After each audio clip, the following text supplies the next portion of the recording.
এখন শুরু হতে চলেছে দেশের সবচেয়ে বড় মুকদ্দমা আপ কি আদালত রজত শর্মার সাথে।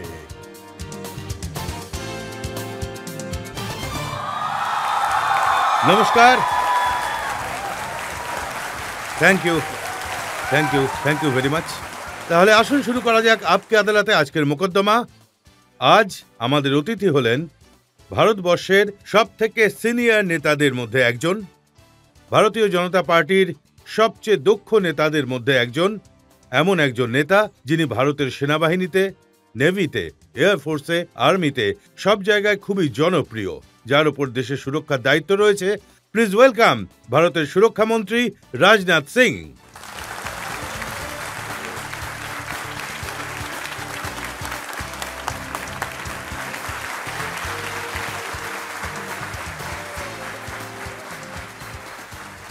ধন্যবাদ।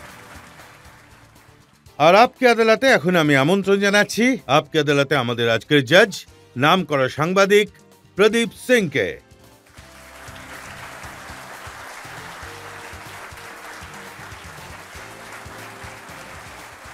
আপকে আদালতে আজ আমরা প্রশ্ন আর অভিযোগের ঝড় তোলার আগে আজকের জাজ প্রদীপ সিং এর অনুমতি চাইব আজকের মামলা শুরু করার জন্য। এবার মোকদ্দমা শুরু করা হোক। তাহলে আসুন শুরু করা যাক আজকের মোকদ্দমা। আপকে আদালতে প্রথম অভিযোগ ভারতীয় সুরক্ষা মন্ত্রী রাজনাথ সিং এর ওপর। আপ কি আদালতে ভারতের সুরক্ষা মন্ত্রীর ওপর অভিযোগ হলো যে উনি নিজের সম্পর্কে তথ্য গোপন রাখেন।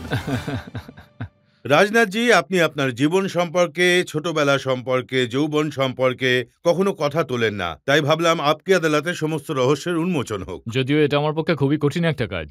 এটা কি সত্যি যে আপনি ফিজিক্সের স্টুডেন্ট ছিলেন, ব্রিলিয়ান্ট স্টুডেন্ট ছিলেন, কিন্তু ক্লাসগুলো বাঙ্ক করে সংঘের শিবিরে যাতায়াত করতেন? হ্যাঁ, আমি যেতাম। আমি যখন ক্লাস 9-এ পড়তাম, সেই সময়ই আমি রাষ্ট্রীয় সংঘের সেবক সংঘের শাখায় বারবার যেতাম। আমি নিয়মিতই যেতাম। আর যখন আপনি লেকচারার হলেন, টিচার হলেন, তখন খুবই কড়া টিচার ছিলেন? না, এইটুকু আমি বলতে পারি যে আমাদের যে ক্লাসটা ছিল, সেই সময় যেসব ছেলেমেয়েরা প্রায়ই ক্লাসেস অ্যাটেন্ড করতো না, তখন যখন আমাদের ক্লাস থাকতো, তখন গোটা রুমটা পুরোপুরি ভরে থাকতো একেবারে, মানে স্টুডেন্টদের দ্বারা। তো এই সৌভাগ্যটা আমার পাওনা হয়েছে। আর এটাও সত্যি যে আপনি আইএস হতে চেয়েছিলেন? কোনোদিনই না।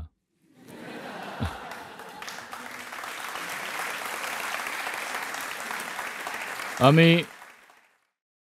আইএএস হতে চাইনি, তবে মনে যে ইচ্ছেটা আমার জেগেছিল সেটা হলো আর্মিতে যাওয়ার একটা ইচ্ছা হয়েছিল। সেই সময় আমি একটা পরীক্ষাও দিয়েছিলাম এনডিএর, কিন্তু যখনই আমি এক্সাম দিলাম সেই সময় আমার বাবা মারা গিয়েছিলেন। আর সেখানেই সব থেমে গিয়েছিল। কারণ এরপর আমি আর এগোতে পারিনি। আর তারপর এমএসসি করলাম। আর ইউনিভার্সিটির ভাইস চ্যান্সেলর প্রফেসর ছিলেন পিটি শান্ডি তখন। উনি আমাকে খুবই ভালোবাসতেন। কারণ আমি আন্দোলন করতাম, কিন্তু কখনো পরীক্ষাকে স্থগিত করার জন্য ইউনিভার্সিটি অ্যাডমিনিস্ট্রেশনের উপর কখনো কোনো চাপ সৃষ্টি করিনি। সেই জন্য আমাকে উনি খুবই ভালোবাসতেন। আমি ওই সময় ফার্স্ট ডিভিশন তো পেতামই। এমএসসি করার পর উনিই আমাকে বলেছিলেন যে, "বাবা, তুমি এখানে বিশ্ববিদ্যালয়ে থেকো না।" কারণ আমি অনেক বেশি আন্দোলন করতাম। তারপর আমি এপ্লাই করলাম কেবি পোস্ট গার্ড কলেজে, ফিজিক্সের লেকচারার হয়ে গেলাম। কিন্তু কেউ এটা ভাবতে পারেনি যে যে যুবক একসময় সেনাবাহিনীতে যেতে চাইতো সে ভারতের সুরক্ষা মন্ত্রী হয়ে যাবে। এটা তো আমিও কোনোদিন ভাবিনি যে এমনটা হবে। এটা কি সত্যি যে যখন এমার্জেন্সি চলছিল হ্যাঁ, সেই সময় আপনি বড় নেতা হয়ে গেছিলেন? সেই সময় আমি লেকচারার ছিলাম। যখন আমার এজ 21, ২১ বছর বয়সে আমি আ ফিজিক্সের লেকচারার হয়ে গিয়েছিলাম। আর মানে পলিটিক্যালি একটু অ্যাক্টিভও ছিলাম আমি। শ্রমিকদের আন্দোলনে আমি অংশ নিতাম। আর তার পাশাপাশি রাষ্ট্রীয় স্বয়ংসেবক সংঘের গতিবিধিতে সেই সময় আমার খুবই সক্রিয় ভূমিকা ছিল। আর এক করে সমস্ত পলিটিক্যাল পার্টি আর জেলা মিলে আমাকে জেপি মুভমেন্ট যেটা শুরু হয়েছিল তার কনভেনর করে দিয়েছিল। তখন আমি সবথেকে ইয়াং ছিলাম। যতজন ছিল লিডারশিপে সবার থেকে ইয়াং ছিলাম। কিন্তু সবাই মিলে আমার উপর দায়িত্ব দিল। আর তারপর মুভমেন্ট শুরু হয়ে গেল। আমি প্রায় ১৮ মাস জেলের ভিতরে ছিলাম। ১৭.৫ মাস বা ১৮ মাস হবে। সেই বয়সে জেলে ছিলাম, প্রায় 23 বছর ধরা বয়সে। পড়েছিলেন কি করে? আমি আমার তখন সদ্য বিয়ে হয়েছিল আর সেই সময় আমি বাড়িতেই ছিলাম। আর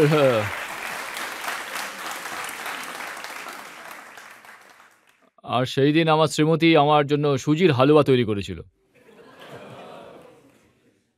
আর আমি এক্সারসাইজও করতাম সেই সময়ও। ছোটবেলা থেকেই আমি এক্সারসাইজ করতাম। সেই সময়ও আমি এক্সারসাইজ করতাম। ছাদের উপর এক্সারসাইজ করার পর আমি নিচে এলাম। আর তারপর স্নান করার পর আ যেই আমি জামা-কাপড় পরতে যাচ্ছিলাম, তখন নিচ থেকে আমাদের বাড়িতে যে কাজ করত, আমাদের যে চাকর ছিল, খেয়ে এসে বলল যে, "সাহেব, নিচে অনেকগুলো পুলিশের গাড়ি এসেছে।" আর সেই সময় মিস্টার উপাধ্যায় ছিলেন কোতোয়ালির ইন্সপেক্টর। তিনিও ছিলেন, ডেপুটি এসপিও ছিলেন। আর উনারা আপনার কথা জিজ্ঞেস করছেন। তখন আমি বুঝতে পারলাম যে আমাকে অ্যারেস্ট করার জন্য এসেছেন। তখন আমি বললাম যে, "উনাদেরকে উপরে ডেকে আনো। ডেপুটি এসপি এবং যে ইন্সপেক্টর রয়েছেন, উনাদেরকে বসাও। বলো যে আমি স্নান করছি। ব্রেকফাস্ট সেরে-টেরে নিয়ে আমি যাব।" উনারা বসেছিলেন। তারপর আমি ডেকে উনাদেরকে ব্রেকফাস্ট করতে বললাম। তারপর ব্রেকফাস্ট করে তারপর আমরা চলে গেলাম। থানায় নিয়ে গেল।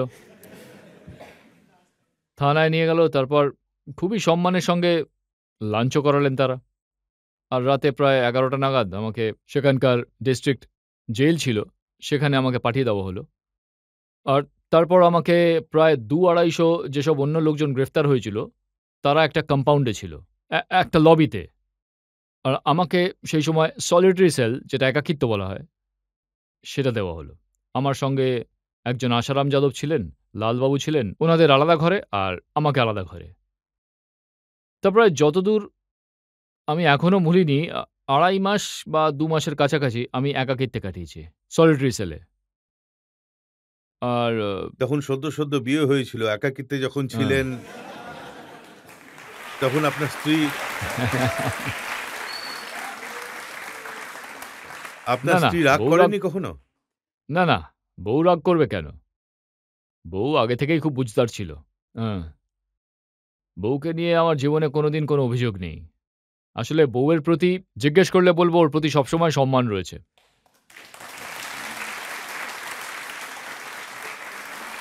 আমি আপনার বায়োগ্রাফিতে পড়েছি যে, পুলিশ যখন ধরে নিয়ে যাচ্ছিল, তখন আপনার মাও সেখানে এসেছিলেন? না, না, সেই সময়কার কথা নয়। আসলে ব্যাপারটা হলো আমি যখন একাকিত্বে ছিলাম তারপর যেটা হয়েছিল, তা হলো এনাকে এই জেলে রেখো না, ওনাকে সেন্ট্রাল জেল নৈনিতে পাঠিয়ে দাও। কারণ একদিক থেকে ২৫০ লোক স্লোগান দিতে থাকতো আর এদিক থেকে আমি একা স্লোগান দিতাম গভর্নমেন্টের বিরুদ্ধে। না হলে এদিক থেকে আমি স্লোগান দিতাম আর ওপাশ থেকে ২৫০ জন যারা কম্পাউন্ডে ছিল তারা স্লোগান দিত। আর তারপর অথরিটি সিদ্ধান্ত নিল যে ওখানে ওনাকে রাখা যাবে না, উনি স্লোগান দিতেই থাকবেন। উনাকে সেন্ট্রাল জেল নৈনি এলাহাবাদে পাঠিয়ে দাও। তাই যখন আমাকে নিয়েই যাওয়া হচ্ছিল তখন রেলওয়ে স্টেশনের মধ্যে অনেক বড় ফোর্স দাঁড় করানো ছিল। তখন আমার মা, আমার স্ত্রী, আরও আশেপাশে সবাই, যতজন মহিলারা এসেছিলেন,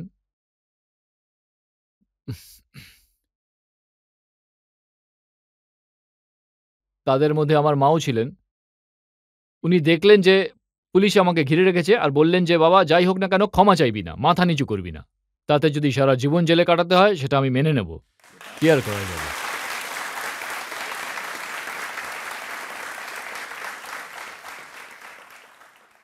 খুবই অদ্ভুত একটা প্রশ্ন করে ফেললেন আপনি।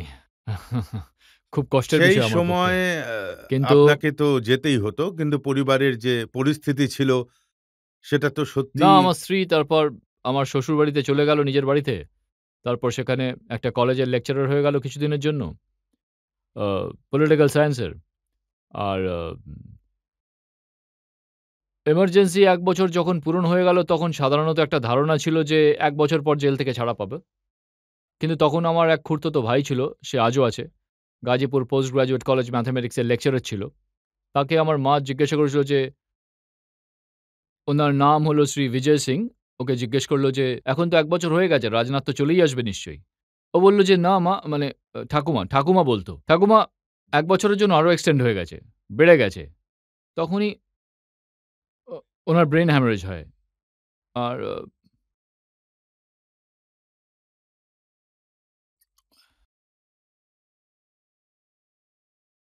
আমি বুঝতে পারছি যে আপনার মনের উপর দিয়ে কি ঝড় বয়েছে। ২৭-২৮ দিন হসপিটালে ছিলেন, তারপর উনি মারা গেলেন। যখন এমার্জেন্সি শেষ হলো, হুম। আপনি ফিরে এলেন, তখন রাজনীতিতে কি আপনার ১ম পদক্ষেপ ছিল? ১ম পদক্ষেপ কি বলব? মানে আমি এসে একটা ৩ কামরার ভাড়ার বাড়ি ছিল যেখানে আমরা থাকতাম স্বামী-স্ত্রী। আর আমি সকালে এ বে বে বিকেলে রাতে ফিরেছিলাম ছাড়া পেয়ে। সকালে আমি আমার প্যান্ট শার্ট ওই সবকিছু ও ওই পুলোভার-টুলোভার যা ছিল সব ছেড়ে আমি চা খাচ্ছিলাম। একটা বাঙালি পরিবার ছিল, তারা এই চাটা সব দিয়ে যেত। ঘর-টরগুলোও খুব নোংরা ছিল। তো সেই সময় আমাদের জনসংঘের একজন বয়স্ক নেতা ছিলেন। উনার নাম ছিল স্বর্গীয় কেদার সাহেব। উনি এসে বললেন যে, "একটা ফোন এসেছিল বারাণসী থেকে আমার জন্য। সেখানে বারাণসী, দিল্লি থেকে একটা ফোন এসেছিল যে, আপনাকে পার্লামেন্টের ইলেকশনে লড়তে হবে। আর আপনাকে এই পার্লামেন্টের কনস্টিটিউয়েন্সি থেকে আপনাকে ২ দিন পর তরশু বলেছিল উনারা, ফর্ম ফিল আপ করতে হবে। এটা ওরা আদেশ পাঠিয়েছে।" আমি গেছিলাম। আমার কাছে আনএক্সপেক্টেড ছিল ব্যাপারটা। কারণ সেই সময় আমার বয়স ছিল প্রায় ২৫.৫০ এর কাছাকাছি। তারপর আমি ধুমধাম করে গেলাম, ফর্ম-টর্ম সব জমা পড়ল। অথরিটি লেটার পেলাম, সবকিছু পেয়ে গেলাম। কিন্তু আবার সেই দিনই যেদিন ম্যাজিস্ট্রেট আমাকে সিম্বল দেওয়ার জন্য ডেকে পাঠিয়েছিলেন, আমরা সবাই উপস্থিত ছিলাম। বেশ কয়েকজন অ্যাডভোকেটও ছিল। আমাদের মুরলীধর পান্ডে আর রামাচার্জি পান্ডে, আগে জনসংঘের প্রাক্তন বিধায়ক ছিলেন। উনারাও সঙ্গে ছিলেন। ততক্ষণে একজন ব্যক্তি টেলিগ্রাম নিয়ে চলে এলো। যখনই ম্যাজিস্ট্রেট আমাকে সিম্বল দিতে যাচ্ছিলেন, তখনই উনি বললেন, "সরি মিস্টার সিং, একটু পরে আ আমি কালেক্টর বাবুর সঙ্গে দেখা করে আসছি। তারপর আমি দেখছি।" তারপর চলে গেলেন এবং যখন ফিরে এলেন তখন বললেন যে, "মিস্টার সিং, আপনার অথরিটি লেটারের ক্যান্সেলেশন অর্ডার।" আর ফকির আনসারীর অথরিটি লেটার চলে এলো। আর আপনার টিকেট বাদ পড়ে গেছে। লোকজনের মধ্যে অনেক উত্তেজনা সৃষ্টি হলো। কিন্তু সেই সময় উপরওয়ালা আমাকে খুবই সহ্যশক্তি দিয়েছিলেন। আর আমি দেখলাম যে সেখানে কোন রকম ঝগড়াঝাটি যেন না হয়। একটা মাইক ছিল সেখানে। সেই মাইকটা নিয়ে আমি সেখান থেকে আপিল করলাম, ফকির আলী আনসারী যেখানেই থাকুন, ভদোইতে থাকেন উনি। খুবই সজ্জন ব্যক্তি ছিলেন। আমি বললাম, "ফকির আলী আনসারী যেখানেই থাকুন এসে আপনার সিম্বলটা নিয়ে যান।" আর সেখানে আরো কিছু বলাবলি করে আমি ঘোষণা করলাম। তখন ঘড়িতে প্রায় ৩টে একেবারে বেজে গিয়েছিল। আর আমি উইথড্র করতে পারছিলাম না। করতে পারব না। ম্যাজিস্ট্রেট আমাকে কম্পেল করছিলেন যে, "আপনি আপনার পছন্দের কোনো একটা সিম্বল নিয়ে নিন।" আমি বললাম, "আমার কোনো চয়েস নেই।" কিন্তু আমি জনগণের কাছে এটা আপিল করেছিলাম। সবার কাছে এটাই আপিল করব যে, ভোটদান পত্রে তো আমার নাম থাকবেই, কিন্তু যদি কেউ আমার নামের আগে মোহর লাগায়, তাহলে আমি মনে করব যে আমার মাথায় কলঙ্কের টিকা লাগানো হচ্ছে। সকলেরই ফকির আলী আনসারীকে সাপোর্ট করা উচিত। আর সেটার পরিণাম হলো এই যে, ভোটের সময় ফকির আলী আনসারী আমাকে সবসময় সঙ্গে করে নিয়ে যেতেন, পুরো ভোটের সময়টা। চৌধুরী চরণ সিং এরও মিটিং ছিল। চৌধুরী চরণ সিং এর সেই সময় মিটিংয়ে আমাকে দিয়ে প্রচার করানো হয়েছিল। প্রচুর ক্রাউড ছিল, হেভি। 50,000, 60,000, 70,000 সেই সময় খুবই ভিড় হতো। আর তখনও আমি সেই একই কথা বলেছিলাম। আমার নাম তো ভোটদানপত্রে থাকবে, কিন্তু কেউ যদি আমার নামের আগে মোহর লাগায়, তাহলে আমার মাথায় কলঙ্কের কিন্তু টিকা লাগানো নরমালি হবে। কারো টিকিট ক্যানসেল করে অন্য কাউকে লাস্ট সময় দিলে পরে প্রচন্ড রাগ হয়। তাহলে আপনার রাগ হয়নি তখন? আ না, ভালো তো লাগেইনি। কথাটা সত্যি যে ভালো লাগেনি। কারণ ছোটবেলা থেকেই একটু সেনসিটিভ ছিলাম। কিন্তু উপরওয়ালা তো সদ্বুদ্ধি দিয়েছেন। সবই ঈশ্বরের কৃপা, আর কিছুই বলব না।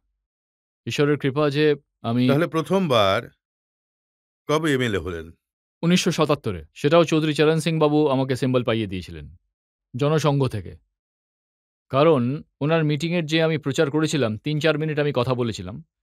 কিন্তু সেখান থেকে টেক অফ করার পর যখন আমি লখনৌতে গেলাম, সেখানে পণ্ডিত মাধব প্রসাদ ত্রিপাঠী, রবীন্দ্র কিশোর শাহী বাবু আমাদের লিডার ছিলেন সেই সময়।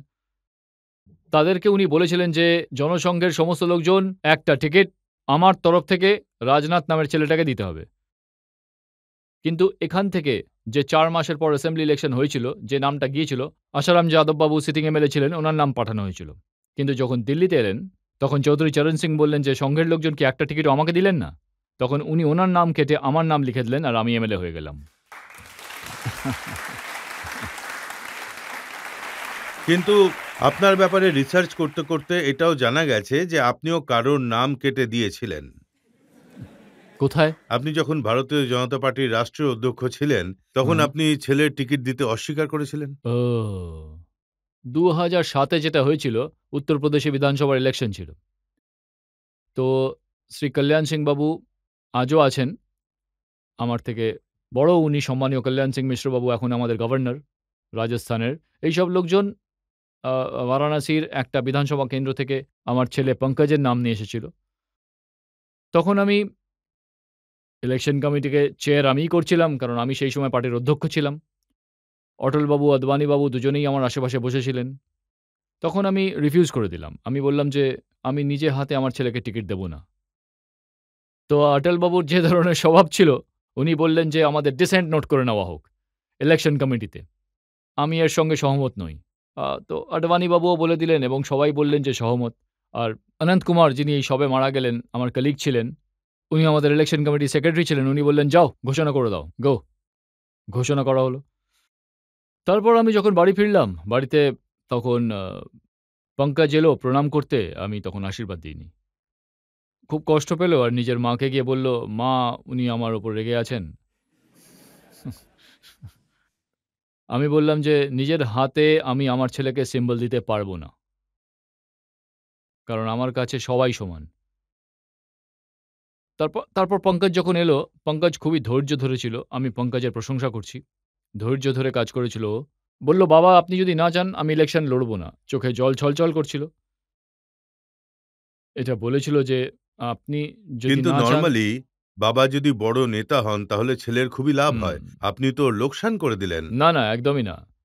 নিজে হাতে আমি একদমই টিকিট আমার ছেলেকে অধ্যক্ষ থাকাকালীন নিজের হাতে সেটার উপর আমি সিগনেচার করতে পারব না। এইটুকু আমি বলব। এটা তো পরের কথা। এখন যিনি আমাদের প্রধানমন্ত্রী বাবু আছেন, সেই সময় অধ্যক্ষ ছিলেন। আমাদের আজ যিনি আমাদের গৃহমন্ত্রী অমিত শাহ বাবু ছিলেন তখন। তারাও হয়তো আমার কথা শুনছেন। আজ পর্যন্ত কাউকে আমি জীবনে কখনো বলিনি। এরা সবাই নিজেরাই সিদ্ধান্ত নিয়েছেন। আমি বলার জন্য কখনোই বলিনি। আমি তো সার্বজনীন রূপেই বলছি। আমি আমি দেখেছি যে প্রধানমন্ত্রীজি আপনার ছোট ছেলে নীরজ হুম, ওকে একটা সার্টিফিকেট ইস্যু করেছেন এই গত সপ্তাহে। হুম। উনি বলেছেন যে মোদির বিকশিত ভারত সংকল্পের নাম্বার 1 অ্যাম্বাসাডর হলেন নীরজ সিং। হ্যাঁ, হ্যাঁ। হলে আর কি করা যাবে? আপনি তো কখনো ওর প্রশংসা করেন না, ওর কথাও বলেন না। না, না। নিজের ছেলেকে কারই বা খারাপ লাগে? ভালোই হয়েছে। সেও অ্যাক্টিভ থাকে সোশ্যাল পলিটিক্যাল এই মোদিজি অনেক আরকি। প্রশংসা করেছেন ওনার এবং ওনার কাজেরও। ১ সপ্তাহের মধ্যে উনি ৫০,০০০ অ্যাম্বাসাডর বানিয়েছেন বিকশিত ভারতের। হ্যাঁ, আমিও শুনেছি বানিয়ে দিয়েছে। আপনি পরিবারের জন্য তো কিছুই করেন না। তা সত্ত্বেও রাহুল গান্ধীকে যখন প্রশ্ন করা হলো পরিবারতন্ত্র সম্পর্কে, বংশতন্ত্র সম্পর্কে, হ্যাঁ। তখন উনি ওই সাংবাদিককে বকলেন এবং তাকে বললেন যে, "আপনি অমিত শাহকে জিজ্ঞেস করুন ওনার ছেলের ব্যাপারে, হ্যাঁ। রাজনাথ সিংকে জিজ্ঞেস আমি করুন ওনার ছেলের ব্যাপারে।" আমি ২-১ টা শব্দের মাধ্যমেই বলতে চাই রজতবাবু। আমি জীবনের রাজনীতি যা করেছি, আমার পেছনে যে যা কিছুই বলুক না কেন, ভগবান রাম যখন বাঁচতে পারেননি, আমি কি করে বাঁচব? কিন্তু কারোর চোখে ধুলো দিয়ে আমি কখনো জীবনে রাজনীতি করিনি। যখনই রাজনীতি করেছি, মানুষের চোখে চোখ রেখে রাজনীতি করেছি। কারোর পেছনে যেন কেউ কথা না বলে। যখনই কথা বলার দরকার সামনে এসে বলুক। দেখুন এটা সবাই জানে যখন ২০১৩ তে ভারতীয় হুম, জনতা পার্টির রাষ্ট্রীয় অধ্যক্ষ ছিলেন, হুম। তখন আপনি বড়, বড় মানুষের বিরোধিতা সত্ত্বেও মোদিজির নাম আপনি ডিক্লেয়ার করেছেন। নরেন্দ্র মোদী ভারতের প্রধানমন্ত্রী পদের প্রার্থী হবেন, এটাও আপনি করেছেন। আরে আমি কিছুই করিনি। আমি অধ্যক্ষ ছিলাম। আমার মনে হলো কি আর কারণে? আমার মনে হয়েছিল যে জনগণের মধ্যে যদি কারো নাম সেই সময় যে খুব বেশি তো নয়, কিন্তু সবসময় চর্চায় থাকতো। আমরা যে ২, ৩, ৪ জন ছিলাম। আমার মনে হলো যে মোদিবাবুর ভেতরে সেই ক্ষমতা রয়েছে। কারণ যেভাবে উনি মুখ্যমন্ত্রী রূপে গুজরাটের মধ্যে সরকার চালিয়েছেন আর একটানা ৩ বার সরকার গঠন করেছিলেন। আমার মনে হয়েছিল যে এই দেশকে সঠিকভাবে যদি কেউ নেতৃত্ব দিতে পারে, তাহলে সেটা মোদিবাবুই দিতে পারবেন। এইজন্যই আমি উনার নামটা ঘোষণা করেছিলাম। সেই সময় কি আপনি কল্পনা করেছিলেন যে 10 বছর পরে নরেন্দ্র মোদী ওয়ার্ল্ড ম্যাপে থাকবেন, দুনিয়ার বড় বড় লিডারদের সাথে ওনার নাম থাকবে, ভারতে এত জনপ্রিয়তা পাবেন, এত ক্ষমতাশালী হবেন? আমার সঙ্গে যারা থাকেন তাদেরকে এই কথাটা জিজ্ঞাসা করবেন, হয়তো মোদিবাবুর কাছে এই তথ্যটা নেই। ওনাকে জিজ্ঞেস করবেন আমার ধারণা কী ছিল ওনার সম্পর্কে। আমার মনে হয়েছিল যে ওনার মধ্যে একটা ক্ষমতা রয়েছে, প্রতিভা আছে, একটা যোগ্যতা আছে। আর সেই সামর্থ্য আছে, শক্তি আছে। উনি দেশকে সঠিক নেতৃত্ব দিতে পারবেন আর উনি থাকাকালীন পৃথিবীতে এই দেশ অনেকটা এগিয়ে যাবে। এরকম একটা ধারণা ছিল মনের মধ্যে। আমি বলতে পারি যে সেই সময় আমার যা ধারণা ছিল সেটা একেবারে সঠিক হয়েছে। আর আমার সঙ্গে যে ২ জন লোক থাকে আমার অন্তরঙ্গ তাদেরকে তো আপনি চেনেন। আপনি তাদের জিজ্ঞেস করুন আমি ঠিক ছিলাম না ভুল? আর আমি তো গোয়াতেই ছিলাম সেই সময়, যে সময় ইলেকশন ম্যানেজমেন্টের কমিটির চেয়ারম্যান ঘোষণা করা হয়েছিল। তারপরেই, কারণ আমি অধ্যক্ষ ছিলাম, সেই সময় অরুণ জেটলি সঞ্চালনা করছিলেন। সেই কার্যক্রমের কার্যকর্তাদের অনেক বড় মিটিং ছিল, প্রায় ৫-৬ হাজার ৮ হাজার কার্যকর্তা ছিলেন। তা ১ম এই মোদিবাবুকে বলার জন্য আমন্ত্রণ জানানো হলো। স্বাভাবিকভাবেই অধ্যক্ষ পরেই কথা বলে। তখন আমি মোদিবাবুকে বললাম যে, "আপনি বসুন।" আর আমি দাঁড়িয়ে পড়লাম। আমি অডিয়েন্সকে বললাম যে, "আমি জানি আমি একজন অধ্যক্ষ, আমার পরে বলা উচিত। কিন্তু আজ দেশ কোনো পার্টির অধ্যক্ষের কথা শুনতে চায় না। বরং দেশ এই নিজের ভবিষ্যতের নেতার কথা শুনতে চায়। সেই জন্য আমি দাঁড়িয়ে পড়লাম। আর আমার পর মোদিবাবু বলবেন।" এখন একটা ব্রেক নিয়ে নিচ্ছি, আর ব্রেকের পর রাজনাথ সিং এর ওপরে প্রশ্ন আর অভিযোগের ঝড় বয়ে যাবে। ইডি আর সিবিআই এর ব্যবহার করা হয়, আর অরবিন্দ কেজরিওয়াল একাই এমন একজন নেতা যিনি নরেন্দ্র মোদীজিকে চ্যালেঞ্জ করতে পারেন এবং হারাতে পারেন। সেই জন্য ওনাকে ইলেকশনের আগে সরিয়ে দেওয়া বড় হলো। বড় সব লোকজন মোদিবাবুকে চ্যালেঞ্জ করতে পারলেন না। উনি কি করবেন?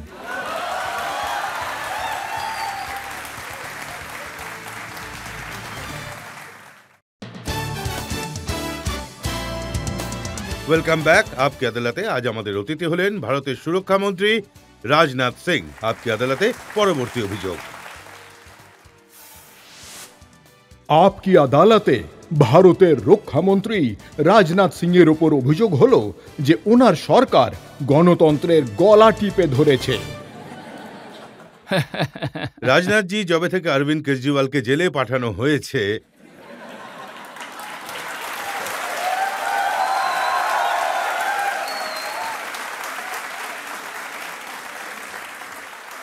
ওনার পার্টির লোকজনেরা বলছে যে বিজেপি গণতন্ত্রের হত্যা করেছে। আমরা তো কেউ জেলে পাঠাইনি। আপনি ভোটের হয়তো দেখেছেন উনি কোর্টে গিয়েছিলেন।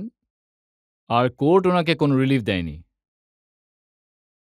তথাপি হয়তো আমি যতদূর জানি যে ইনভেস্টিগেটিং এজেন্সি রয়েছে যেমন ইডি, তাদেরকে ডেকে সমস্ত ডকুমেন্ট চেক করেছিল। তারপর ওনারা সিদ্ধান্ত নিয়েছিলেন যে এই সিচুয়েশনে আমরা বেল দিতে পারব না। কিন্তু ওনার পার্টির লোকজন তো বলছে যে ইলেকশনের আগে একজন নির্বাচিত মুখ্যমন্ত্রীকে জেলে পাঠিয়ে ভারতীয় জনতা পার্টি খুবই অত্যাচার করছে। আচ্ছা, এই প্রশ্নটা আমাদেরকে কেন করা হচ্ছে? সরকার আমাদের তো আপনাদেরই, না, তাই? না, আমরা তো জেলে পাঠাইনি। ওনার বিরুদ্ধে তো যে এনকোয়ারিটা চলছিল, ইডি যে এনকোয়ারিটা করছিল, ওরাই চার্জশিট তৈরি করেছিল। আর যতদূর আমি জানি যে প্রথমে ওনাকে বলা হয়েছিল যে আপনি আপনার সময় দিন, আপনার সঙ্গে কিছু কথা বলতে চাই। কি তথ্য আছে, কি তথ্য নেই, কিন্তু উনি কোনো সময়ই দেননি। নিজেই উনি কোর্টে গিয়েছিলেন, আমরা তো কোর্টে যাইনি। উনি সময় দেননি বলে ওকে তুলে নিয়ে যাওয়া হলো? না, না, তুলে নিয়ে গেছে মানে আমরা কিন্তু পাঠাইনি। আমরা কিচ্ছু করিনি। আদালতেই ওনাকে রিলিফ দেননি। অভিষেক মানু সিংভি বড়সড় একজন উকিল, রাজ্যসভার মেম্বারও ছিলেন, ওনাকে তো ভালো করে চেনেন। উনি সুপ্রিম কোর্টের সামনে বলেছেন যে অরবিন্দ কেজরিওয়ালকে রিলিফ করে দিন, না হলে জেল থেকে মুক্তি দিয়ে দিন, না হলে যেদিন ইলেকশন হবে শেষের দিন যখন জনগণ ভোট দেবে তখন সমস্ত বিরোধী দলের নেতারা জেলে থাকবে। জানি না কোন পরিপ্রেক্ষিতে উনি বলছেন। এখন দেখুন কি হয় ২ মাস পর। আর আমি মনে করি যে এই যে অপরাধ বোধে উনি কেন ভুগবেন? এই কথাটা তো আমার মাথায় ঢুকছে না। উনিও জেলে চলে যাবেন। কারণ সরকার তো জেলে পাঠায়নি। মানে আ আ মোদিবাবু হয়তো জেলে পাঠিয়েছেন, অন্য কেউ হয়তো জেলে পাঠিয়েছেন, সেরকমটা নয়। ইডির ওনার কাছে কিছু কোয়েরি করতে চেয়েছিল, ওনাকে কিছু প্রশ্ন করতে চেয়েছিল, এই ধরনের কিছু সমন পাঠিয়েছিল যে আসুন বসুন আমরা আপনার সঙ্গে কথা বলতে চাই। ৯ বার সময় দেননি। তারপর উনি কোর্টে গেলেন। যাতে উনি রিলিফ পেয়ে যান, ওনাকে যাতে জেলে যেতে না হয়। এখন কোর্টই যদি রিলিফ না দেয় আর আপনি বলবেন যে কোর্টের উপরে আমরা প্রেশার ক্রিয়েট করেছি। না, উনি মানে বলেন যে এটা ইডি আর সিবিআই এর ব্যবহার করা হয়, আর অরবিন্দ কেজরিওয়াল একাই এমন একজন নেতা হুম। যিনি নরেন্দ্র মোদীজিকে চ্যালেঞ্জ করতে পারেন এবং হারাতে পারেন। সেই জন্য ওনাকে ইলেকশনের আগে সরিয়ে দেওয়া হলো। হায়, হায়, হায়! বড়, বড় সব লোকজন মোদিবাবুকে চ্যালেঞ্জ করতে পারলেন না, উনি কি করবেন?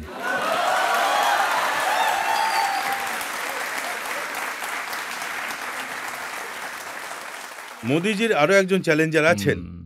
রাহুল গান্ধী।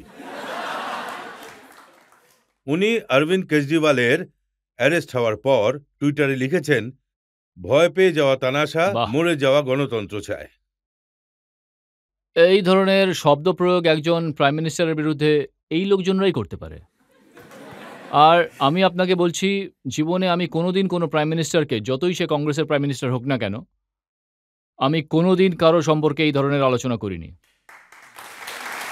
কেন? আমি মনে করি যে প্রধানমন্ত্রী হলেন স্বয়ং একটা সংস্থা। তাই কোনো রকম বাজে শব্দ প্রধানমন্ত্রীর এই সংস্থা সম্পর্কে বলা উচিত নয়। রাষ্ট্রপতিও একই রকম সংস্থা। তার সম্পর্কে এই ধরনের শব্দ ব্যবহার করা উচিত নয়। ডিফারেন্স অফ ওপিনিয়ন হতেই পারে। আপনি বলুন, উনি ভুল করেছেন, উনি ঠিক করেছেন, এইটা না করলে হয়তো আরও ভালো হতো। ওটা করলে এইসব কথা আর কি হতেই পারে। কিন্তু এই ধরনের শব্দ যেভাবে ব্যবহার করা হয়েছে, এটাকে আমি কনডেম করি। মানতে পারি না। কিন্তু ভোটের আগে অরবিন্দ কেজরিওয়ালকে গ্রেফতার করাটা আপনার মনে হয় না যে ইলেকশনের ক্ষেত্রে লোকসান হবে বিজেপির? আরে বাবা, আমরা কি গ্রেপ্তার করেছি নাকি? আপনি এটা কেন বলছেন রজতবাবু যে গ্রেপ্তার করা হবে? এই কারণে রাজনাথজি, কারণ কেসটা তো ইনভেস্টিগেটিং ইডি করেছে, সিবিআই করেছে। ইনভেস্টিগেটিং এজেন্সি এরা বহু আগে থেকে এই ব্যাপারটার খোঁজ খবর চালিয়ে যাচ্ছিল। কিছু লোকজন ১-১.৫ বছর আগে এই মামলায় জেলে গিয়েছিল। একটা কন্টিনিউয়াস প্রসেস ছিল। সেই কারণেই উনি জেলে গেছেন। আরে ভোট এসে গেছে, ওকে ধরে ফেলো। আজ কিন্তু দেশ জানে, যদি বাইরে থাকতেন তাহলে কি করতেন?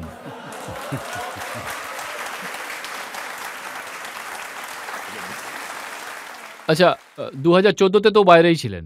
২০১৯ উনি বাইরে ছিলেন। কিন্তু কিন্তু এটা অন্য ব্যাপার। কিন্তু রাজনাথজি একাই তো, আপনি ওনাকে কিন্তু আমি একেবারে ওনার সম্পর্কে কিছু বলতে চাই না। ওই এখন কেজরিওয়ালের ব্যাপারে কোর্টের যা জাজমেন্ট হবে, হবে। সেটা আমাদের সবাইকে মেনে নিতে হবে। তার জন্য আমাদের উপর আঙুল তোলাটা, আমাদেরকে দোষারোপ করাটা, আমি মনে করি যে এটা আমাদের সঙ্গে ন্যায় করা হচ্ছে উনি না। তো নিজে যখন জেলের বাইরে ছিলেন তখন উনি বলতেন যে হুম। মনীষ সিসোদিয়া হলেন সত্যবাদী যুধিষ্ঠির। উনি দিল্লির জনতাকে ভালো শিক্ষা দিচ্ছিলেন বলে মোদিজি ওনাকে জেলে পাঠিয়ে দিলেন। আহা! অসাধারণ। ওনার গোটা পার্টিটাই তো জেলে রয়েছে। ভারতের রাজনীতির সবথেকে বড় বিড়ম্বনা হলো এটাই। বহু সমস্ত নেতার ওয়ার্ডস আর ডিডস, কৃতি এবং কথোপকথন, বলা এবং করার মধ্যে পার্থক্য থাকার কারণে ভারতের রাজনীতি, ভারতের নেতাদের উপর থেকে জনগণের বিশ্বাস আস্তে আস্তে সমাপ্ত হতে লাগলো। আর একটা গভীর বিশ্বাসের সংকট দেশের রাজনীতির উপরে এসে পড়ল। আর আমি দাবি করে বলতে পারি, ভারতের রাজনীতিতে এসে পড়া বিশ্বাসের সংকটকে যদি কেউ চ্যালেঞ্জ রূপে স্বীকার করে থেকে থাকে, তাহলে সেটা হলো আমাদের পার্টি, ভারতীয় জনতা পার্টি। আমরা আমরা যেটা বলি, আমরা যা বলি সেটাই করি। কেউ এটা বলে দেখাক তো দেখি, এটা আপনি বলেছেন, অথচ এটা করেননি। ঘোষণাপত্রে মোদিবাবু যেসব কথা বলেছেন, ২০১৪ পার্টির প্রেসিডেন্ট আমিই ছিলাম। মোদিবাবু প্রাইম মিনিস্টার ক্যান্ডিডেট ছিলেন। মোদিবাবু বারবার আমাকে বলতেন যে, অধ্যক্ষবাবু, এটা দেখে নেবেন যে আমাদের ইলেকশনের ম্যানিফেস্টোতে এমন কোনো জিনিস যেন না থাকে যেটা আমরা সরকার তৈরি হওয়ার পর পূরণ করতে না পারি। আপনি কি ম্যানিফেস্টোতে থোড়াই লিখেছিলেন যে ইলেকশনের আগে ঝাড়খণ্ডের মুখ্যমন্ত্রী জেলে থাকবেন, দিল্লির মুখ্যমন্ত্রীও জেলে থাকবেন? এই জন্যই তো আমি বললাম যে আমরা লিখিনি। আমরা মোটেও লিখিনি। এই জন্যই, আর এটা তো আমাদের আর কাজও নয়। ঝাড়খণ্ডে তো আপনার শ্বশুর বাড়ি, ওখান থেকে নিশ্চয়ই খবর পেতেন যে কি হচ্ছে। না, না, এসব তো এজেন্সিরা নিজের কাজ করছে। আর কোথাও যদি কোনো কিছু অন্যায় হয়, এজেন্সি কিছু যদি আমি ভুল বলছি করে, রাজনাথজি, তাহলে আদালত থেকে কেন সেখানে এরকম হস্তক্ষেপ ইমপ্রেশন করবে। ক্রিয়েট হয়? হুম।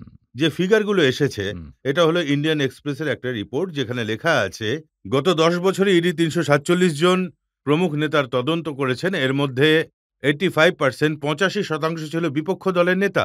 হুম। এটা তাহলে সমস্ত করাপশন কি বিপক্ষ দলই হয়? না, না, আমার মনে হয় যে এর জন্য ইন্ট্রোস্পেক্ট করা উচিত মানুষের। যার উপর অভিযোগ উঠবে তার নিজের। কেন এরকম হচ্ছে? আর অভিযোগ তো এটাও ওঠে যে যদি ওরা বিজেপিতে চলে আসে তাহলে পরে চার্জ ড্রপ হয়ে যায়। না, কোর্ট আদালত নিজের কাজ চালিয়ে যাবে।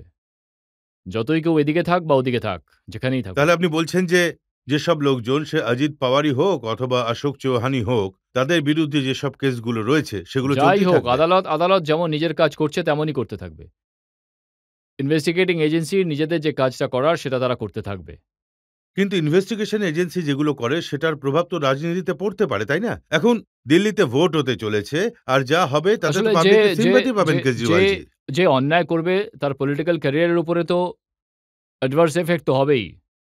আপনার পার্টির কিছু লোক অরবিন্দ কেজরিওয়ালের একটা ভিডিও রিলিজ করেছিল। সেই ভিডিওতে উনি বলেছেন, যদি মনীষ সিসোদিয়া অন্যায় করে থাকেন তাহলে তাকে জেলে পাঠিয়ে দাও, আমি যদি অন্যায় করি, আমি যদি করাপশন করি, আমাকেও জেলে পাঠিয়ে দাও। হ্যাঁ, তা উনি তো চলে গেলেন।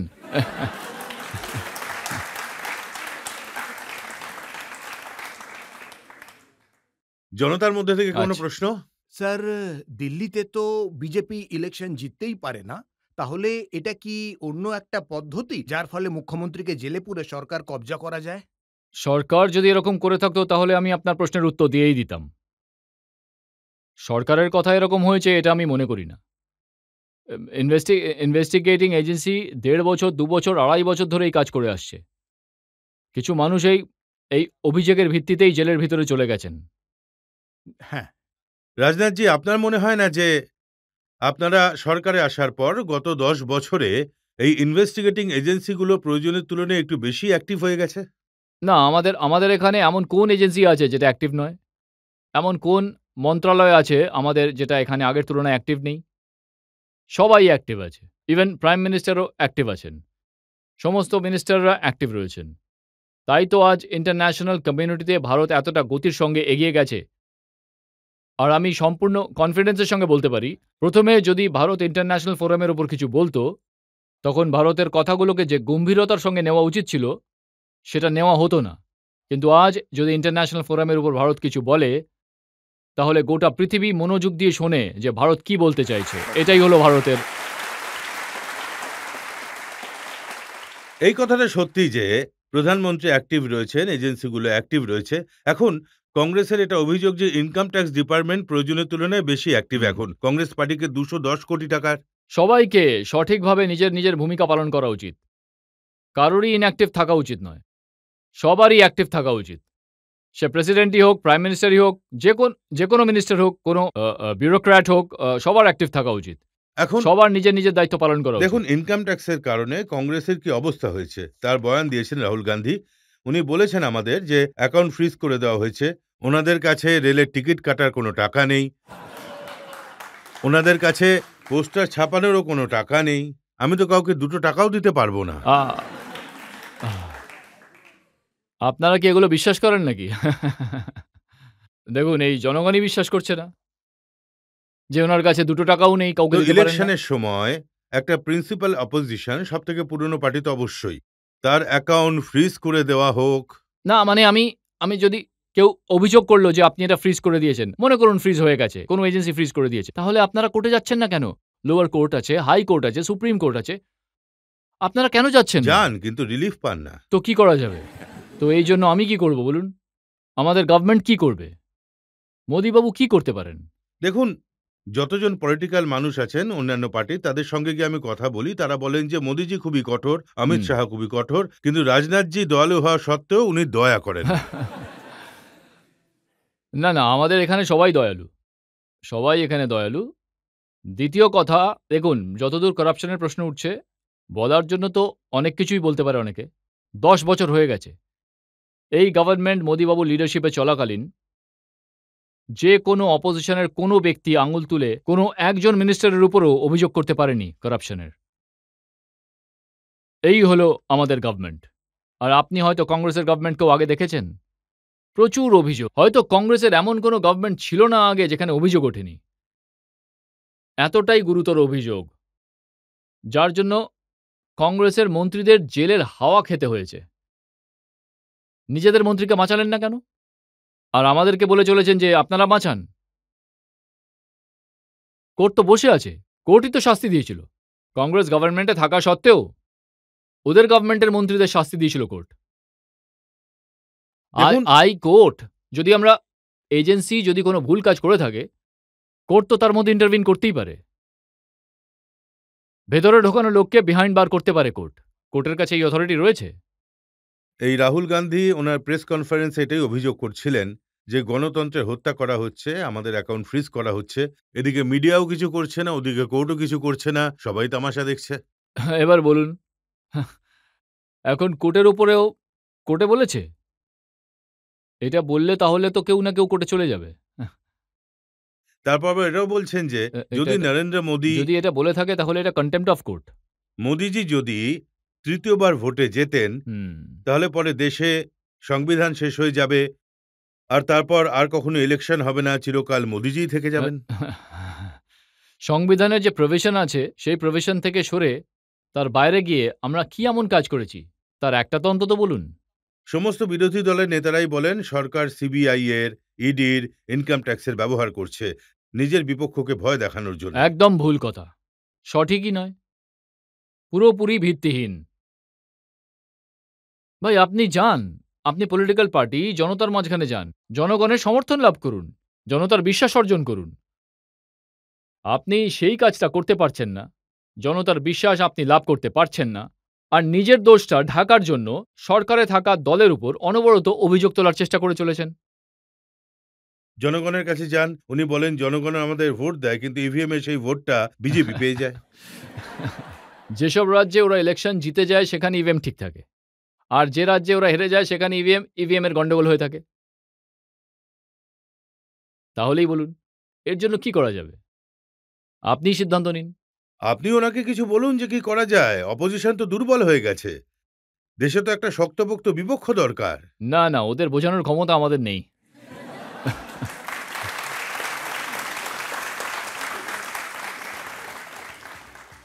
তাহলে এখানে আরো একটা ব্রেক নিয়ে নিচ্ছি, আর ব্রেকের পর আপকি আদালতে রাজনাথ সিং এর ওপর পরের অভিযোগ।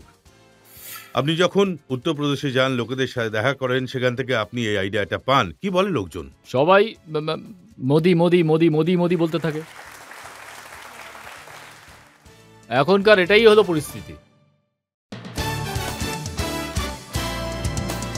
ওয়েলকাম ব্যাক আপকি আদালতে। আজ আমরা মোকদ্দমা চালাচ্ছি, প্রশ্ন জিজ্ঞাসা করছি ভারতের সুরক্ষা মন্ত্রী রাজনাথ সিং এর কাছে। আপকি আদালতে পরবর্তী অভিযোগ।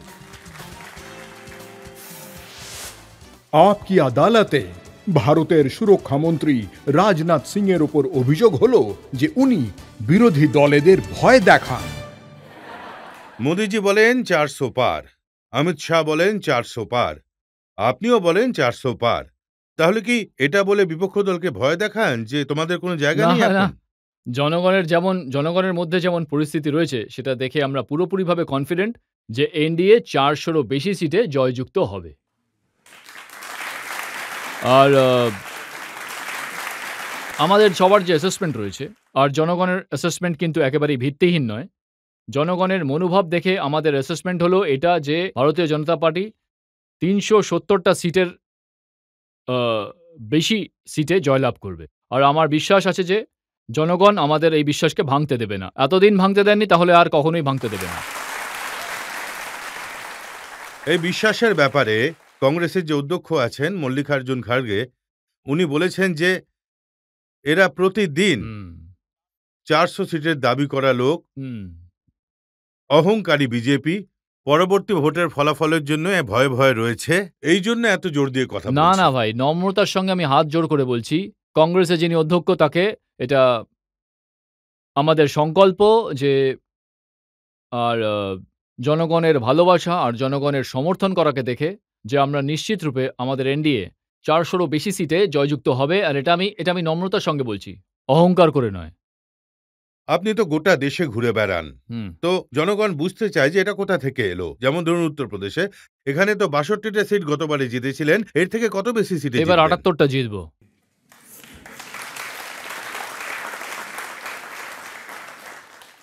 এখন এই সম্ভাবনাটাকেও ফেলে দেওয়া যায় না যে ৮০ও হতে পারে।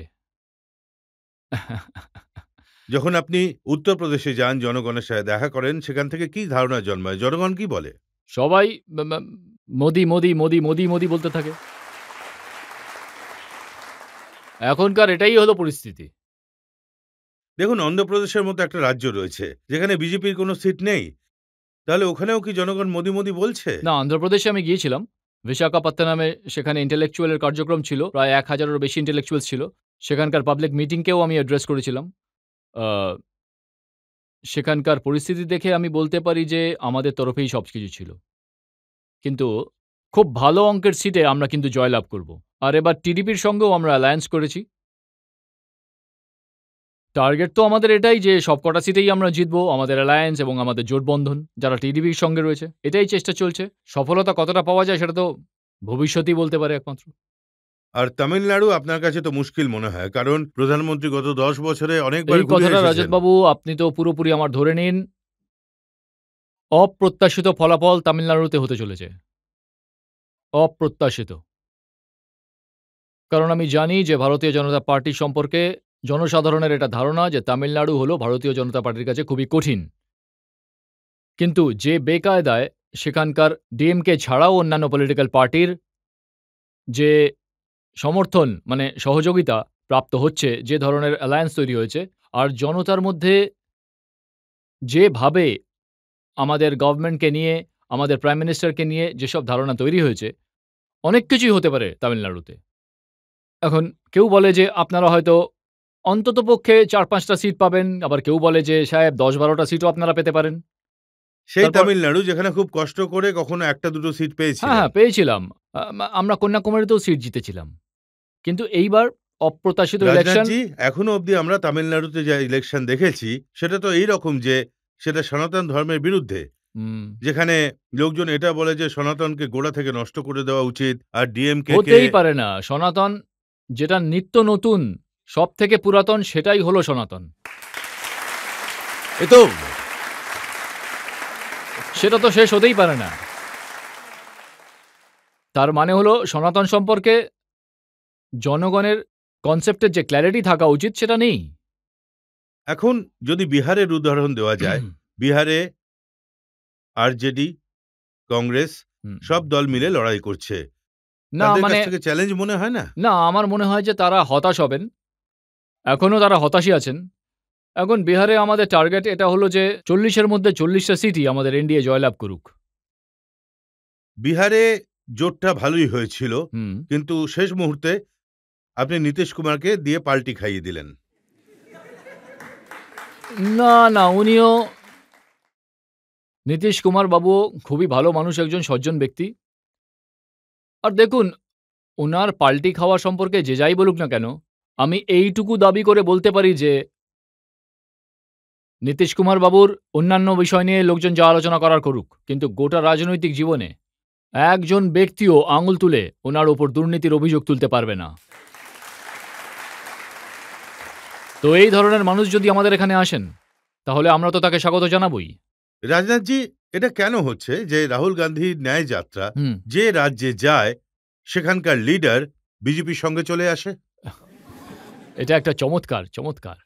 এটা একটা চমৎকার। বাংলায় যাওয়ার আ পর মমতা ম্যাডাম তো হ্যাঁ। ইন্ডিয়ান অ্যালায়েন্সের সঙ্গ না ছেড়ে ছেড়ে দিলেন। দিয়েছেন। আর ছেড়ে বিহারে দিয়েছেন। গেলেন তো নীতিশজি হাত ছেড়ে তাহলে দিলেন। আরো একবার ওনাকে পাঠান ভারত জোড়ো যাত্রাতে।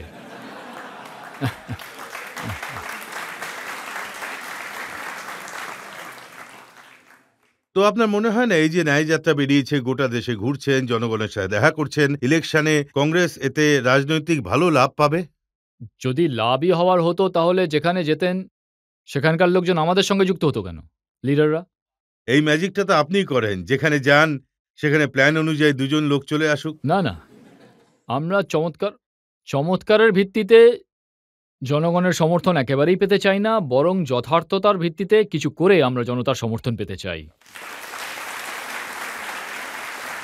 জনতার মধ্যে থেকে দু একটা প্রশ্ন নিতে পারি? আপনার কি মনে হয় বিজেপির এই ভোটে রাম মন্দিরকে নিয়ে লাভ হবে নাকি এর প্রভাব শেষ হয়ে গেছে? আমি মনে করি রাম মন্দিরের বিষয়টা রাজনীতির সঙ্গে যুক্ত না করাই ভালো। এটা হলো একটা সাংস্কৃতিক বিষয়। এটা হলো আধ্যাত্মিক বিষয়। আমরা কখনোই রাম মন্দিরের বিষয়টা কোনো পাল্লায় তুলে ওজন করি না। হ্যাঁ, ভগবান রামের প্রতি আমাদের অবশ্যই আস্থা রয়েছে। আর আমরা প্রথম থেকেই চেয়েছিলাম যে অযোধ্যার মাটিতে বড়সড় একটা রাম মন্দির তৈরি হোক। আপনারা দেখেছেন যে ২২ তারিখে অযোধ্যাতে প্রাণ প্রতিষ্ঠা হয়ে গেছে। আর ভগবান রাম নিজের কুটির থেকে বেরিয়ে মহলে প্রবেশ করেছেন, চলে এসেছেন। রামরাজ্য শুরু হয়ে গেছে, এটা আমার বিশ্বাস। এবার আরো একটা ব্রেক নিয়ে নেব, আর ব্রেকের পর আপকে আদালতে ভারতের সুরক্ষা মন্ত্রী রাজনাথ সিং এর ওপর পরবর্তী অভিযোগ। আমরা কিন্তু কারোর ওপর আক্রমণ করি না, আপনারা হয়তো দেখেছেন। ভারতের একটা চরিত্র আছে। ভারত আজ পর্যন্ত পৃথিবীর কোনো দেশের উপর কখনো আক্রমণ করেনি, আর না পৃথিবীর কোনো দেশের ১ ইঞ্চি জমির ওপরও কখনো কব্জা করেছে। এই হলো আমাদের চরিত্র।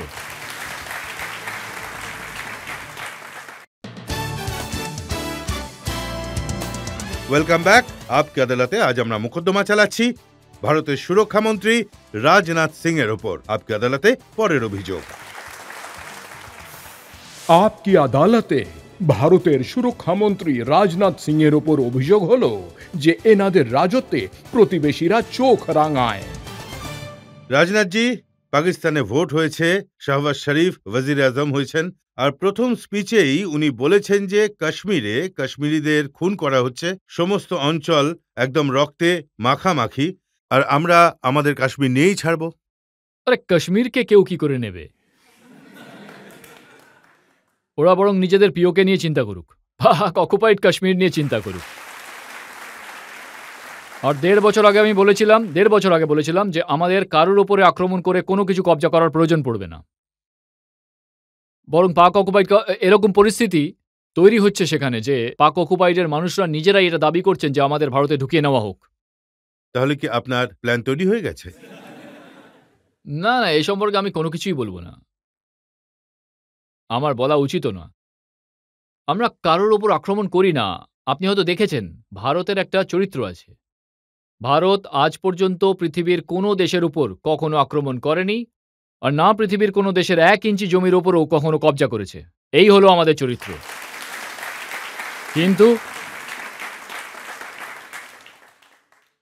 কিন্তু যদি এটা কেউ বলে যে পিওকেও তো আমাদেরই ছিল আর আমাদেরই আছে, তাহলে আমরা আজও মনে করি যে পিওকে আমাদেরই আছে। কিন্তু পার্লামেন্টে অধীর রঞ্জন হ্যাঁ। চৌধুরী আপনাকে বলেছিলেন যে ওরা কি পিওকে নিয়ে আসবে, একটা আপেল তো অন্তত নিয়ে আসুক দেখি। ওদেরকে বলতে দিন। এটা আমার বিশ্বাস যে ওরা নিজেরাই আসবে ভারতের সঙ্গে। কিন্তু আমি রিপোর্টে দেখেছি সীমান্তে গন্ডগোল চলছে, সেখানে হেভি ডিউটি কমব্যাট হেলিকপ্টার পাঠানো হচ্ছে কোথায়? পাকিস্তানের সীমান্তে। তেমন কিছুই নয়। না, কোনো সমস্যাই নেই। আর যা হবে, যদি এমন কোনো পরিস্থিতি তৈরি হয়, তাহলে আমাদের এই দেশের সেনার শৌর্য আর পরাক্রমের উপর দেশবাসীর সম্পূর্ণ বিশ্বাস রয়েছে। যখনই প্রয়োজন হয়েছে তখনই তারা নিজেদের শৌর্য আর পরাক্রমের পরিচয় দিয়েছে।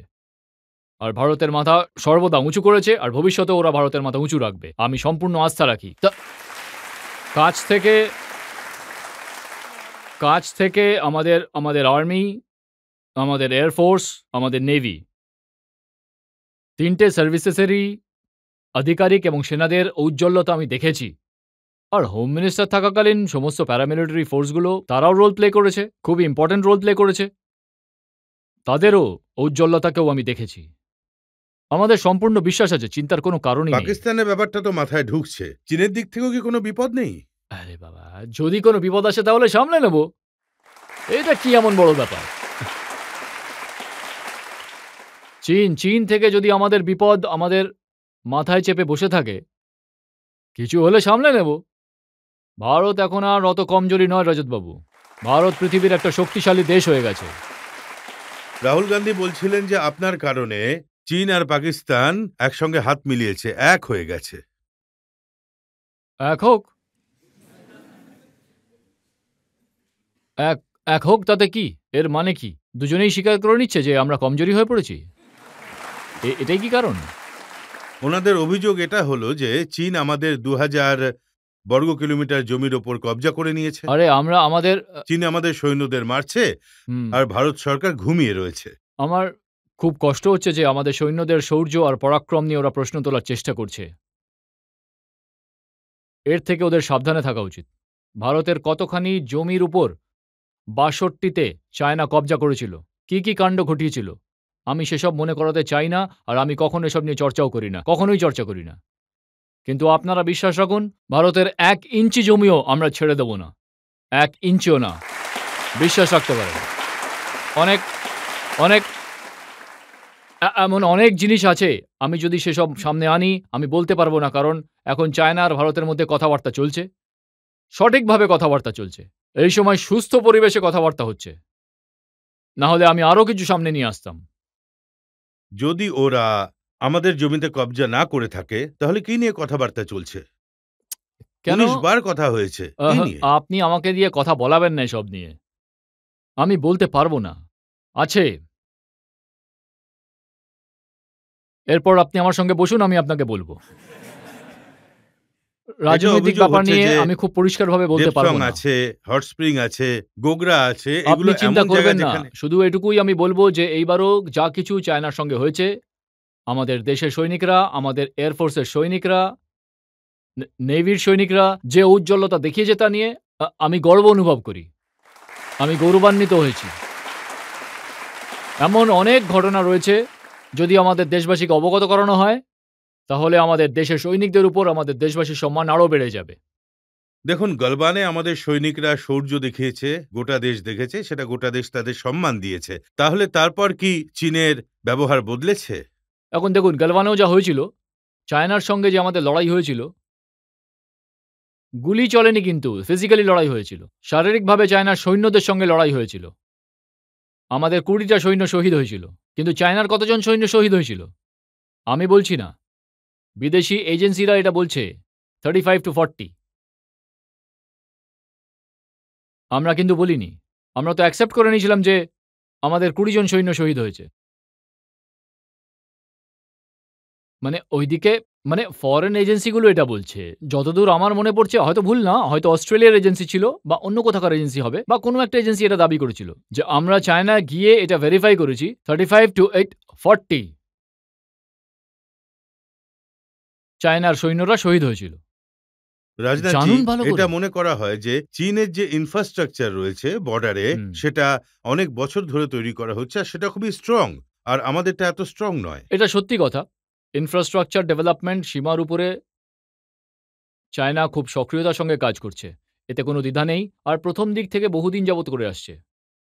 আগের যে আমাদের সরকার ছিল, কংগ্রেস সরকার, সেই সময়ের ডিফেন্স মিনিস্টারের বক্তব্য ছিল যে ভাই, আমরা যদি ভারত চায়না বর্ডারের ইনফ্রাস্ট্রাকচার ডেভেলপ করি তাহলে চায়না ভারতে ঢুকে পড়বে, সেই জন্য ইনফ্রাস্ট্রাকচার ডেভেলপ করা যাবে না। কিন্তু যখন থেকে আমাদের গভর্নমেন্ট এলো, মোদিবাবুর যখন গভর্নমেন্ট এলো, তখন থেকে আমরা বর্ডারের উপর খুবই সক্রিয়তার সঙ্গে ইনফ্রাস্ট্রাকচার ডেভেলপ করছি, খুবই সক্রিয়তার সঙ্গে। এখন আপনি নিজের চোখে সেটা দেখে আসতে পারেন। এখন চীন নিয়ে একটা প্রশ্ন খুবই জরুরি হয়ে পড়েছে। রাহুল গান্ধী যেটা বলেন, ওনার কারণে ওনার পার্টির বাকি লোকজনরাও বলেন যে নরেন্দ্র মোদী চীনকে ভয় পান। মোদিবাবু ভয় পান? এটা তো শুনেই আমার আশ্চর্য লাগছে। এটা তো ওনার স্বভাবের মধ্যে বা ওনার প্রকৃতিতেও নেই, কোনোদিনই ছিল না, যতটুকু আমি জানি। আরে ভাই, ভয় পাওয়ার তো কোনো কারণই নেই, এরা তো কেউই বোঝে না কেন ভারতের ক্ষমতার উপর, ভারতীয় সেনার শৌর্যের উপর, পরাক্রমের উপর কেন মানুষ প্রশ্ন তুলছে। ভারতের সুরক্ষা মন্ত্রীর বিশ্বাস যে চীন যদি কখনো চোখ তুলে তাকায় বা আক্রমণ করার সাহস করে তাহলে আমরা সেটা হ্যান্ডেল করতে পারব। যাক, পরমাত্মা ওদের সদ্বুদ্ধির দিক যে এরকম কাণ্ড যেন না করে। দেখুন, ভারতের একটা চরিত্র রয়েছে, ভারত আজ পর্যন্ত পৃথিবীর কোনো দেশের উপর কখনো আক্রমণ করেনি, আর না পৃথিবীর কোনো দেশের 1 ইঞ্চি জমির উপরও কবজা করেছে। এটা হলো ভারতের চরিত্র। কিন্তু এমনিতে সত্যি কথা হলো, আমাকে যদি কেউ জিজ্ঞেস করে, সমস্ত প্রতিবেশীদের সঙ্গে আমরা ভালো সম্পর্ক তৈরি করেই রাখতে চাই, কিন্তু ভারতের আত্মসম্মানের মূল্যের উপর কিন্তু নয় রজতবাবু। সম্পর্ক তৈরি করে রাখতে চাই, কিন্তু ভারতের আত্মসম্মানের উপর যদি কেউ কোনো আঘাত করার চেষ্টা করে তাহলে তার মুখের ওপর জবাব দেওয়ার ক্ষমতা আছে ভারতের। কিন্তু কিন্তু প্রতিবেশীদের সঙ্গে ভালো সম্পর্ক তৈরি করে রাখতেই চাই আমরা, কারণ আমাদের অটলবাবু বলতেন যে আমাদের লক্ষ্য রাখা উচিত, জীবনে বন্ধু বদলাতে পারে কিন্তু প্রতিবেশী কখনো বদলায় না। এই জন্যই প্রতিবেশীদের সঙ্গে ভালো সম্পর্ক তৈরি করে রাখা উচিত। হ্যাঁ, আরো দু একটা প্রশ্ন আমরা নিতে পারি। স্যার, আপনার কাছে আমার এটাই প্রশ্ন যে আমরা এখন আমাদের যে ডিফেন্স সিস্টেম রয়েছে সেটা ওয়ার্ল্ডে 4 নম্বরে রয়েছে। যেমনটা আপনারা খুবই পরিশ্রম করে করেছেন আর আমরা সেখানে পৌঁছে গেছি। বাট স্টিল আপনার কি মনে হয় সেটাতে ইমপ্রুভমেন্টের স্কোপ আছে? আর আপনার থট প্রসেস কি রয়েছে আগামী 5 বছরে যে আমি নিশ্চিত যে বিজেপি গভর্নমেন্ট আসবে, 100% আসবে। হ্যাঁ, 5 বছরে আর আগামী 10 বছরে আমরা ডিফেন্সের আরো কতটা ইমপ্রুভমেন্ট দেখতে পারবো যাতে আমরা তৃতীয় বা দ্বিতীয় স্টেজে পৌঁছতে পারি? ভারত যে প্রথমে যে সবথেকে বড় ইম্পোর্টেন্ট ছিল ভারত। আজ আমরা পৃথিবীর টপ 25 এক্সপোর্টার কান্ট্রিতে এসে দাঁড়িয়েছি 10 বছরে। এমনিতে আমি যে টার্গেট তৈরি করেছি, আমাদের চেষ্টা এটাই যে 2028-29 শেষ হতে হতে আমাদের এক্সপোর্ট যেটা আজ 20,000 কোটি টাকা, সেটা অ্যাপ্রক্সিমেটলি 50,000 কোটি পর্যন্ত পৌঁছে যাবে। এটাই হলো আমাদের চেষ্টা।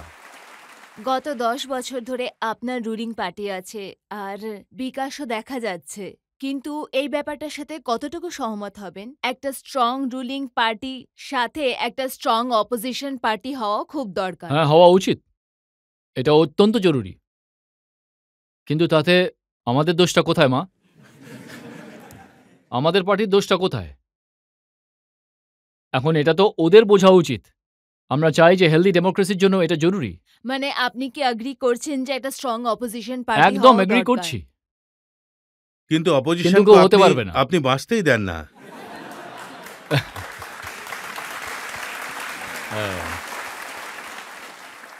আসলে সার্থক জীবনযাপন করা একটা শিল্প। আমি মনে করি যে এই জীবনযাপন করার শিল্প ওদের কাছে নেই। হয়তো সেই জন্যই পরিস্থিতির অবনতি হচ্ছে। মোদিজি সম্পর্কে একটা কথা বলা হয় যে উনিও ঘুমোন না আর অপোজিশনকেও ঘুমোতে দেন না। না, উনি নিজের মন্ত্রীদেরও ঘুমোতে দেন না। এখন আরো একটা ব্রেক নিয়ে নেব, আর ব্রেকের পর শুনবো আপ কি আদালতে আজকের জাজ প্রদীপ সিং এর ফয়সালা আজকের মোকদ্দমার।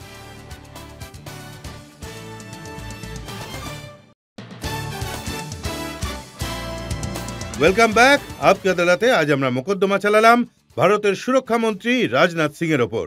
আমরা রাজনাথ সিং জিকে জিজ্ঞাসা করলাম প্রথমবার ওনার জীবনের কিছু রহস্য নিয়ে, সুরক্ষা মন্ত্রণালয় সম্পর্কে, বিরোধী দল সম্পর্কে আর কেজরিওয়াল সম্পর্কে।